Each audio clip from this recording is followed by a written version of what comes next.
भोजपुरी में एक कहावत है कि भाग्यशाली का हल भूत हाँकता है, भगीमा ने के हर भूत हाँकेला।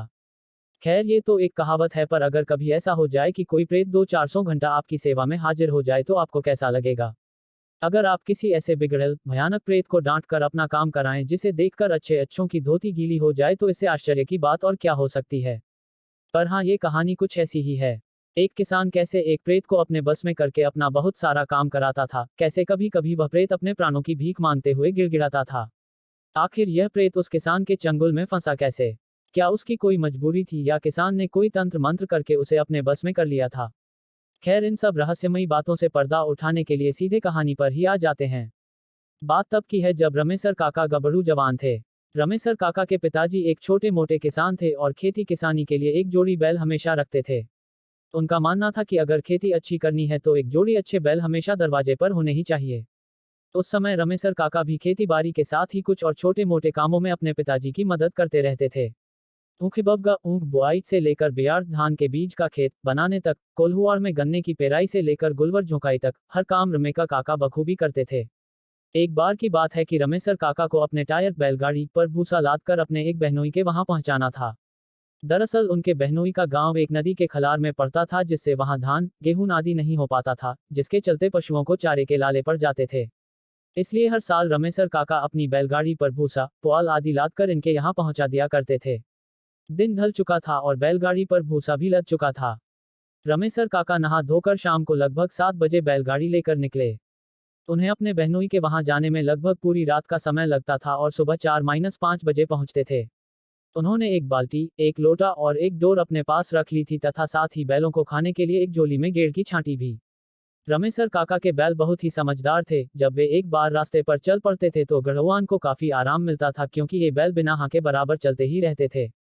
इससे रमेसर काका को बार बार न बैलों को हाँकना पड़ता था और ना ही सामने से किसी गाड़ी आदि के आने पर साइड ही करना पड़ता था, क्योंकि आगे से किसी गाड़ी आदि के आने पर बैल खुद ही किनरिया जाते थे। इतना ही नहीं, रमेसर काका कभी कभी बैलगाड़ी पर झपकी भी ले लेते थे और बैल आराम से अपने मार्ग पर बढ़े चले जाते थे। रमेसर काका को घर से निकले लगभग 3-4 घंटे हो चुके थे। रात के 10-11 बज चुके थे और अब वे जिस कच्चे खुरहुरिया रास्ते से जा रहे थे वह रास्ता पूरी तरह से सूना हो गया था। दूर दूर तक कुछ भी दिखाई नहीं दे रहा था। रात भी अंधेरे में पूरी तरह गहरी नींद में सोने के लिए व्याकुल हो उठी थी। दूर दूर तक सन्नाटा और उस रास्ते के किनारे उगे हुए बड़े बड़े घास फूस और कुछ छोटे बड़े पेड़ों के सिवा कुछ भी नहीं था। खैर, इससे रमेसर काका को क्या फर्क पड़ता था, उन्हें तो इससे भी अंधियारी रात में दूर दूर तक यहाँ तक कि बिहड़ इलाकों से होकर भी जाने की आदत थी। बैलों की रफ्तार अब थोड़ी धीमी हो चुकी थी, पर वे रुकने वाले नहीं थे, बड़े चले जा रहे थे अपने मार्ग पर। बैलगाड़ी धीरे धीरे आगे बढ़ रही थी और रमेसर काका कमर को थोड़ा आराम देने के लिए घिकुरकर झपकी लेना शुरू कर दिए थे। रात के उस सन्नाटे को चीरती बैलों के गलों में बंधी घंटियां बहुत ही मनोहारी ध्वनि उत्पन्न कर रही थीं। उस अंधेरी आधी रात में ये सुमधुर ध्वनि किसी को भी नींद की गोद में भेजने के लिए पर्याप्त थी। अचानक पता नहीं क्या हुआ कि बैल ठिठक कर रुक गए। बैलों के ठिठक कर रुकने से रमेसर काका हड़बड़ाकर उठ बैठे। अंधेरे में उन्हें कुछ दिखाई नहीं दिया। उन्होंने एक बैल की पूंछ पकड़कर जोर से एक आवाज निकाली, पर बैल फिर से 2 कदम चलकर रुके ही नहीं, रुककर थोड़ा पीछे भी हट गए, जिससे बैलगाड़ी का संतुलन थोड़ा बिगड़ गया। रमेसर काका किसी अनहोनी की आशंका से तुरंत कूदकर बैलों के पास आगे आ गए और बैलों के शरीर पर हाथ फेरते हुए चुचकारने लगे। अब बैल भी थोड़ा शांत होकर खड़े हो गए। इसके बाद रमेसर काका उस रास्ते पर आगे की ओर नजर दौड़ाई, पर उस धुत अंधेरे में उन्हें कुछ दिखाई नहीं दिया, पर हाँ, ऐसा जरूर लगा कि आगे शायद कुछ लोग हो हल्ला कर रहे हैं। उन्हें समझते देर नहीं लगी कि आगे क्या माजरा है। रमेसर काका को रात बेरात ऐसी परिस्थितियों से बराबर सामना हो जाता था। दरअसल आगे भूत प्रेतों का जमावड़ा था और वे इस अंधेरी रात में खेल खेलने में मस्त थे। खैर, रमेसर काका वहीं बैलों के पास ही रुककर आगे का जायजा लेने लगे और मन ही मन इन भूत प्रेतों को कोस रहे थे कि इन्हें खेलना ही है तो थोड़ा रास्ता छोड़कर खेलते। वे वहीं रुककर इंतजार करने लगे कि भूत प्रेतों का खेल जल्द से जल्द बंद हो और वे आगे बढ़ें, पर 10-15 मिनट तक इंतजार करने के बाद भी भूत प्रेत रास्ते से हटने का नाम नहीं ले रहे थे और बैल भी अब कितना भी हाँकने पर आगे बढ़ने का नाम नहीं ले रहे थे। रमेसर काका तो पूरी तरह से निडर स्वभाव के थे। उन्हें काहे का डर? और हाँ, उनके साथ में 2 बैल भी तो थे और उन्हें पता था कि अगर बैल थोड़ा हिम्मत दिखाएंगे तो ये भूत प्रेत उनका कुछ नहीं बिगाड़ पाएंगे। उनके दिमाग में एक विचार आया। वे अब बिना देरी किए बैलों के पगहों को पकड़कर बैलों के आगे आगे चलने लगे और अब बैल भी उन्हें अपने आगे आगे चलता देख धीरे धीरे उनके पीछे हो लिए। भूत प्रेतों के पास पहुंचते ही एक अजीब घटना घटी। वे सारे भूत प्रेत अब अजीब अजीब डरावनी आवाजें निकालने लगे।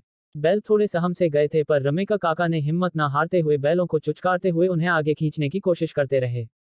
जब रमेसर काका थोड़ा आगे बढ़ते तो भूत प्रेत भी थोड़ा आगे बढ़ जाते, पर रास्ते से हटते नहीं और फिर से भयंकर भयंकर रूप बनाकर डरावनी आवाजें करते। अब रमेसर काका ने ताल ठोंकते हुए उन भूत प्रेतों को चुनौती दे डाली। उन्होंने कहा कि हिम्मत है तो आगे बढ़ो, पीछे क्यों घिसक रहे हो। एक बड़ा भयंकर प्रेत ने भयानक आवाज करते हुए एकदम से रमेसर काका के पास ही आ गया। रमेसर काका तो पहले से ही पूरी तरह से सतर्क थे। उन्होंने बिना देरी किए एक जोर का लात उस प्रेत को दे मारा और मार पड़ते ही वह प्रेत तिलमिलाकर थोड़ा दूर हट गया। अब कुछ भूत प्रेत उस मार्ग के थोड़े किनारे हो गए थे और थोड़े डर सहम गए तो थे, पर अब और भी गुस्सैल लग रहे थे। अब रमेसर काका की बुद्धि भी काम नहीं कर पा रही थी, क्योंकि अब तो बैल एकदम से आगे बढ़ने का नाम नहीं ले रहे थे और इस भयावह अंधेरी रात में इस समय अब किसी व्यक्ति के उस रास्ते से आने जाने की कोई उम्मीद भी नहीं थी और रमेसर काका सुबह तक का इंतजार भी नहीं करना चाहते थे। रमेसर काका को एक तरकीब सूझी। उन्होंने मन ही मन हनुमान जी का नाम लिया और कड़क कर बोले, तुम इतने सारे और मैं अकेला, अगर हिम्मत है तो एक एक करके आओ, तुम सबको देखता हूं। ये कहते हुए रमेसर काका ठहाका मारकर हंसे और ताली ठोंकने लगे। रमेसर काका का ये रूप देखकर भूतों को लगा कि यह तो उनका मजाक उड़ा रहा है। अचानक वही भयानक प्रेत जिसे रमेसर काका ने एक लात मारा था, आगे बढ़ा। आगे बढ़कर उसने अपने दोस्त भूत प्रेतों से कहा कि तुम लोग अब तमाशा देखो, कोई भी आगे न बढ़े, मैं इससे लड़ने के लिए तैयार हूं। रमेसर काका उसकी बात सुनकर थोड़े सहमे, पर हिम्मत नहीं हारी, क्योंकि उन्होंने कितने सारे प्रेतों से टक्कर ली थी और सबको धूल चटाया था। इसके बाद रमेसर काका ने वहां खड़े सभी भूत प्रेतों से कहना शुरू किया कि आप लोगों की यही बात मुझे सबसे अच्छी लगती है कि आप लोग जो जबान देते हो उस पर सदा कायम रहते हो। मुझे पूरा यकीन है कि आप में से कोई भी बीच में नहीं आएगा और कौन जीता और कौन हारा इसका भी सही सही फैसला करेगा। इसके बाद रमेसर काका उस चुनौती स्वीकारने वाले भूत की ओर देखकर बोले कि अगर मैं हार गया तो तू जो भी बोलेगा वह मैं करूंगा, सदा के लिए तेरा दास हो जाऊंगा। अब उस भूत से न रहा गया, उसने भी ताल ठोंकी और तड़पा, मुझे मंजूर है, और अगर मैं भी हार गया तो सदा के लिए तेरा दास हो जाऊंगा। इसके बाद तो बिना देर किए रमेसर काका और उस प्रेत में पटका पटकी शुरू हो गई। कभी रमेसर काका ऊपर तो कभी वह प्रेत। 10 मिनट तक लड़ते लड़ते दोनों थकने लगे थे, पर एक दूसरे में गुत्थम गुत्थी जारी थी। अब रमेसर काका को लगने लगा था कि कहीं वे कमजोर न पड़ जाएं, पर उन्होंने हिम्मत नहीं हारी और लड़ते लड़ते धीरे धीरे पास खड़े बैलों की ओर बढ़ने लगे। अरे ये क्या, ये तो रमेसर काका की एक चाल थी जो उस आत्मा पर भारी पड़ चुकी थी। दरअसल लड़ते लड़ते दोनों बैलों के बीच में आते ही पता नहीं बैलों को क्या हुआ कि वे अपनी जगह पर ही रहकर इधर उधर अपना पैर पटकते पटकते अभी वह प्रेत कुछ समझ पाता उससे पहले ही उसे लहूलुहान कर दिए। दरअसल वे दोनों बैल केवल उस प्रेत को ही निशाना बना रहे थे और अपने पैरों से मार मार कर कुचल कुचल कर उसे अधमरा कर दिए। अब क्या, उस प्रेत के कमजोर पड़ते ही रमेसर काका उस प्रेत को दोनों बैलों के बीच से खींचकर बाहर लाए और उसे लिटाकर उसके सीने पर बैठ गए। भूत प्रेतों ने ही रमेसर काका के जीत की घोषणा की। अब वह प्रेत रमेसर काका का दास बन चुका था। रमेसर काका के जीवन में यह शायद ऐसी घटना थी जो शायद उस समय के किसी भी इंसान के जीवन में न घटी हो और न ही भविष्य में घटे। रमेसर काका बहुत खुश थे, पर पसीने से पूरी तरह भीग गए थे। उन्होंने गमछे से अपना पसीना पोंछा और उस प्रेत से कहे कि अब हमारे बैलगाड़ी के आगे आगे चल। अब वह प्रेत करे भी तो क्या, जबान दे चुका था और अपने जबान को तोड़ नहीं सकता था। कुछ दूर चलने के बाद रमेसर काका को लगा कि अगर ऐसे चलते रहे तो कल दिन में 10-11 बजे तक भी बहनोई के गांव नहीं पहुंच पाएंगे। उनको एक तरकीब सूझी। उन्होंने बैलगाड़ी के आगे चलते प्रेत को हाँक लगाए और उसे अपने पास बुलाया। अपने पास बुलाने के बाद उन्होंने उस प्रेत से कहा कि तेरी वजह से मैं काफी लेट हो चुका हूं। अब एक ही उपाय है कि तू इस बैलगाड़ी में जुड़ और इसे खींच कर ले चल। अब प्रेत करे भी तो क्या। रमेसर काका ने बैलों को खोलकर उन्हें बैलगाड़ी के पीछे बांध दिया और उस प्रेत को बैलगाड़ी में जोत दिए। फिर वह प्रेत बैलगाड़ी को लेकर बढ़ा। जब भी वह प्रेत थोड़ा धीरा होता, रमेसर काका उसकी पीठ पर 2-4 डंडा बजाते और वह तेजी से भागने लगता। भिनसहरे करीब 3-4 बजे ही रमेसर काका अपने बहनोई के घर पहुंच चुके थे। घर के बाहर ही उनके बहनोई का घास फूस से छाया हुआ एक भूसौला था। रमेसर काका ने अपने बहनोई को जगाना उचित नहीं समझा और उस प्रेत को आदेश देकर सारा भूसा उस भूसौले में रखवा दिया। प्रेत ने लगभग आधे घंटे में सारा भूसा भूसौले में रख दिया था। बैलगाड़ी खाली हो चुकी थी और रमेसर काका बैलों को बहनोई के ही नांद पर बांधकर सानी पानी कर दिए थे और खुद ही वहीं पड़ी एक बस खटिया पर सो गए थे। 5 बजे के करीब जब रमेसर काका के बहनोई जगे तो उन्हें बहुत आश्चर्य हुआ। उन्होंने देखा कि रमेसर तो बस खटिया पर सोया है। ये कब आया और यह भूसा भी उतारकर भूसौले में रख दिया।